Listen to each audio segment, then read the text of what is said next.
Good day mga idolo, welcome back to my channel. Another day, another vlog. So for today's video mga idol is pag-usapan natin kung bakit ba NMAX B3 ang napili natin sa dinami-dami ng kakompetensya mga idol o ng ibang brand. Pero bago yun mga idol, andito tayo ngayon sa Binangonan, no? Itong ating subdivision. So babiyahe tayo mga idol ng papuntang Manila. So magre-report lang tayo, no? So yun mga idol, balikan natin yung topic, no? Kung bakit nga ba NMAX B3 sa dami ng kalaban mga idol, di ba?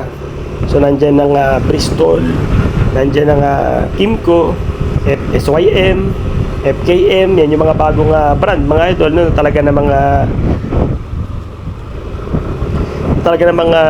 pinasok na rin yung market ng Pilipinas mga idol, no?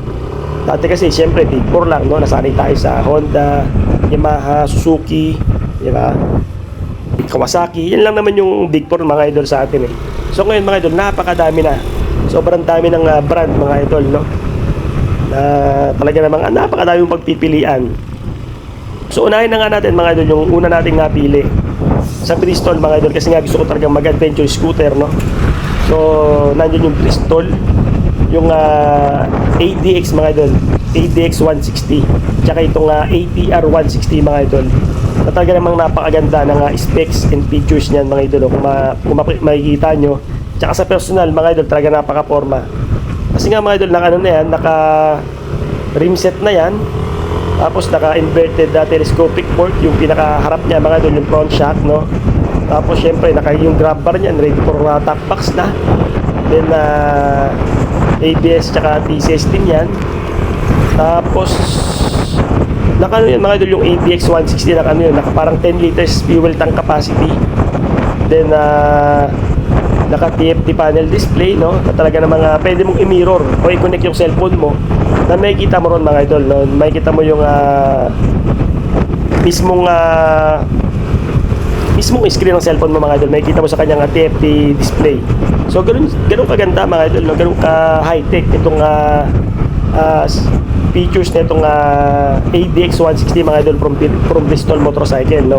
Kung itatabi mo si Honda o ikukumpara mo si Honda ATV 160, is talagang napakalayo mga idol. Kumbaga sa basketball is talagang iniwan pati kapitbahay.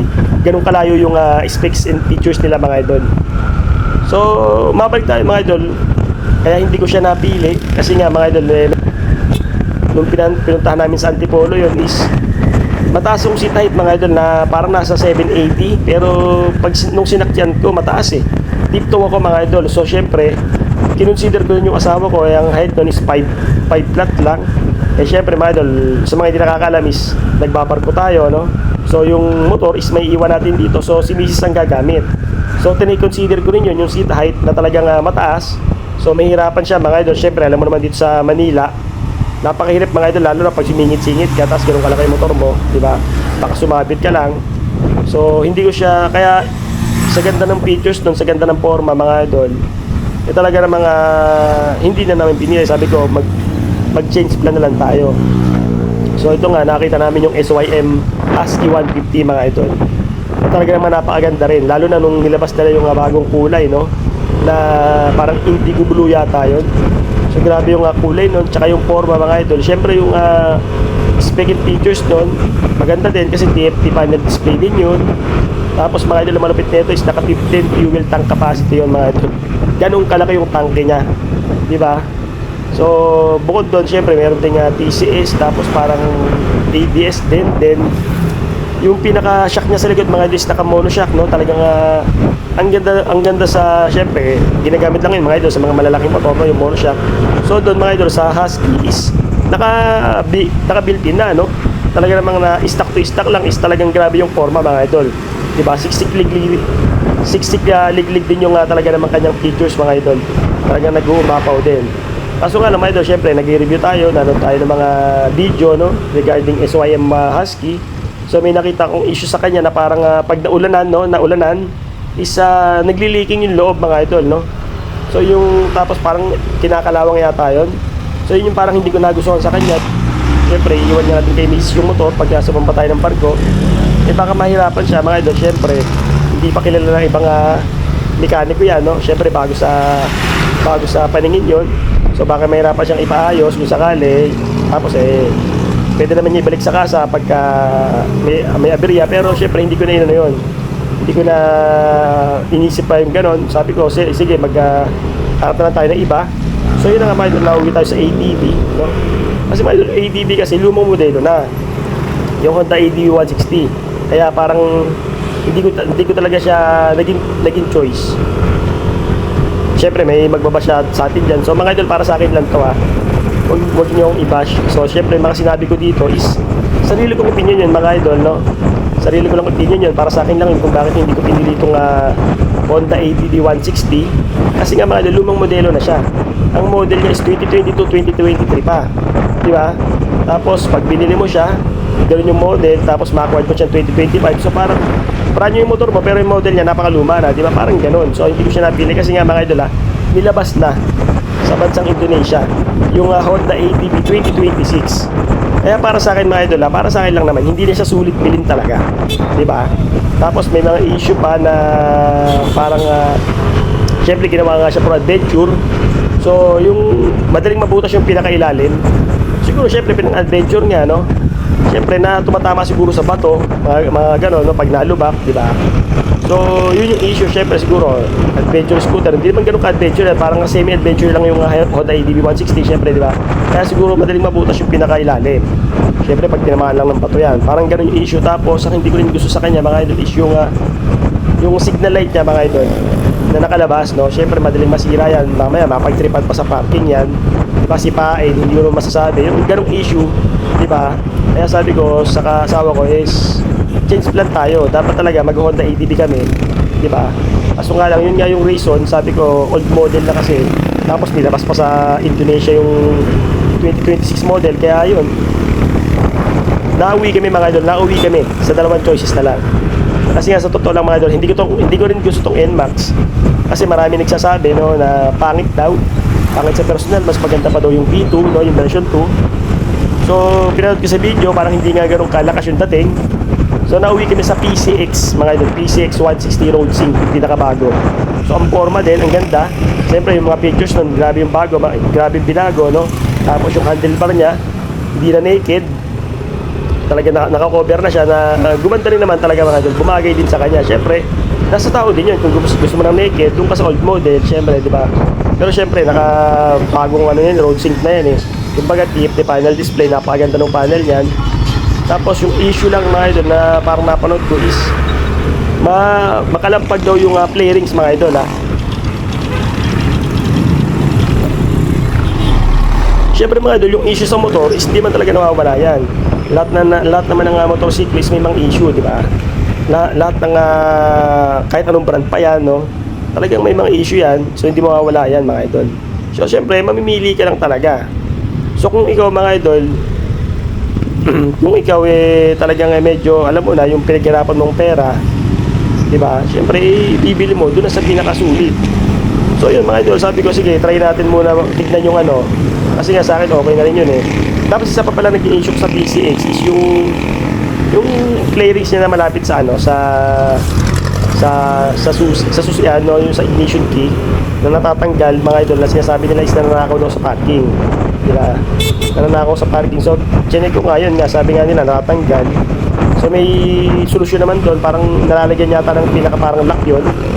So sabi ko, isa din nagpa-negative sa akin yun, sige sabi ko tignan natin muna yung NMAX, diba? So talaga naman, totoo mga idol, talagang P6 na kami. Pero nung nakita ko yung NMAX, tignan namin sa Yamaha, grabe mga idol, napaka-forma. Iba pala talaga mga idol, pag nakita mo sa personal, yung sinasabi nila na pangit, maliit, diba? Parang ganon. So nung nakita ko sa personal mga idol, napaka-forma, ang lakas nung dating. Kasi nga, bago sa mata, tapos pagtingin kong gano'n, sabi ko, malapad, hindi naman pala maliit, malapad din siya mga idol, napaka-bulky rin niya. Nakatabi pa siya sa ADB, so halos parang magkalapad sila eh, di ba? So maganda mga idol, maganda, kaya biglang nagbago yung isip namin ng asawa ko. Ayun, pinanood ko naman yung mga review ng NMAX mga idol, talaga namang okay, di ba? So kaya yun mga idol, yun yung talagang napunta kami sa NMAX mga idol, NMAX V3, di ba? So yun yung naging reason, yun yung mga naging basyan ko kung bakit dito ako napunta sa NMAX mga idol. Although may mga issue din naman siya, pero syempre mas mas naging komportable na yung parang loob ko mga idol na ito yung bilhin mga idol. Tapos ang malupit nito mga idol, nung magpunta nga namin dito sa Wheeltech Binangonan, isang presyo niya is 150,900 lang mga idol, kasama pa yung LTO registration. So talagang nakachamba kami kasi that time is nasa promo sila, no? So hindi namin siya nabili ng mismong SRP, no? Talagang mas mababa sa SRP, tapos plus kasama pa yung 3 years LTO registration. Kaya napakasulit mga idol. Kaya sakto yung pagbili namin nito. Kasi nga ngayon, syempre, wala na yung promo. So bumalik na siya sa SRP na 155,000 mga idol, di ba? So yun mga idol, yun yung naging reason ko sa kanya. Kasi nga, itong NMAX B3s, modern design na siya mga idol. Medyo naging brusco talaga siya, no?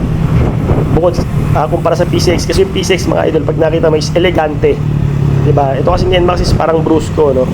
So yun yung ginawa ko, pinagkumpara ko yung dalawa na talaga na mga doon kami napunta sa NMAX.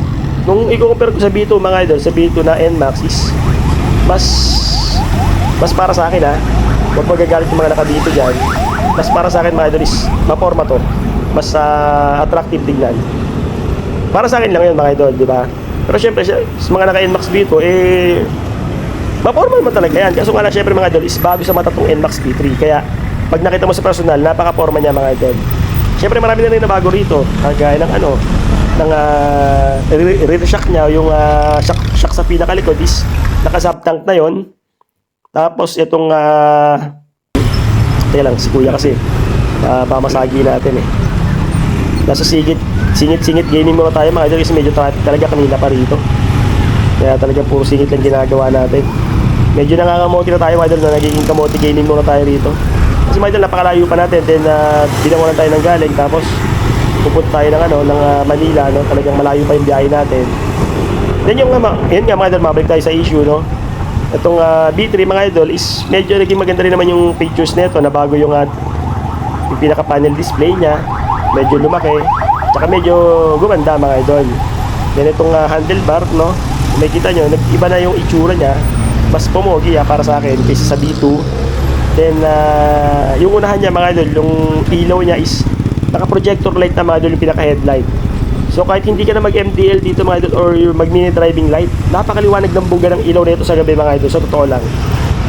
Siyempre gamit ko ito mga idol dun sa dinadaanan ko nga sa Binangonan, no? Papuntang subdivision is meron akong nadadaan ng madilim. Talaga namang yung buga ng ilaw nito is maliwanag mga idol. Kahit na stock lang siya, stock to stock. Kasi nga mga idol is naka-projector light na to. Kaya napadayan si Kuya Tricycle. Yan. Naka-projector light na to mga idol. So yun, kaya yun lang naman yung mga nabago. The same pa rin naman to sa B2 na naka PCS tsaka ABS, no? Tsaka ito pala mga idol, nabago din yung harap niya, yung forma ng harap. Tsaka yung kanyang visor, no, medyo parang lumapad. Tapos yung forma mga idol, pag tinignan mo siya side sa gilid, no, yung side profile niya is kamukha niya yung NMAX B1, pero sa harap is kamukha niya yung X-Max. So parang dun siya ginaya, no? B1 yung tagiliran, tapos X-Max yung harap. So parang gano'n. Yun yung pinakalabago sa kanya. Kaya parang ang lakas talaga ng dating mga idol. Tsaka nagustuhan ko ito mga idol kasi yung footrest niya yung footrest extension niya sakto-sakto sa paa mga idol. Hindi kagaya ng P6 tsaka ng ATV. Medyo bitin yung paa mo ron pag in-extend mo, no? Ito mga idol, sakto, ang laki. Napakalaki ng footrest extension niya mga idol. Yung footboard, yung mismong footboard niya. So makakapag-relax ka during long ride. So yun mga idol, yun lang naman yung nagustuhan natin dito sa NMAX. Tsaka napaka-comfortable niya, no? Napaka-comfortable niya sa rides talaga. Kahit long ride pa yan. So yun yung nagustuhan natin sa B3. Kaya kung ikaw mga idol, naghahanap ng sulit, no? Sulit na para sa pinaghirapan mong pera, hindi ko naman mga idol, is para sa iyo itong video na to mga idol. Sana makatulong ako, no? Lalo na kagaya ko na talaga namang syempre pinaghirapan ko yung pera ko, no? Inipon natin na talagang gusto ko mapunta sa pinaka, alam mo yung sulit, no? Yung hindi ka magsisisi. Kaya doon ko siya dinala mga idol. Hindi tayo napunta sa NMAX B3. Pero mga idol, kaya sabi ko nga, kung yun nung Honda 160 2026 nilabas, doon tayo mauuwi mga idol sa Honda ATV talaga. Doon tayo mauuna kasi nagsulat ng adventure scooter. So yun lang naman yung naging reason mga idol ha. Huwag nyo akong ibabash kung ano man yung naging reason ko. So yun mga idol, kung nakaabot ka sa video na to sobrang maraming salamat na nakatulong ako sa iyo, no? Para sa pagpili kung ano ba yung motor na talagang goods na goods mga idol. So yun mga idol, hanggang dito lang tayo. Sobrang maraming salamat. Hanggang sa susunod. Ciao. Look at me sometimes like all you want to do is run. Here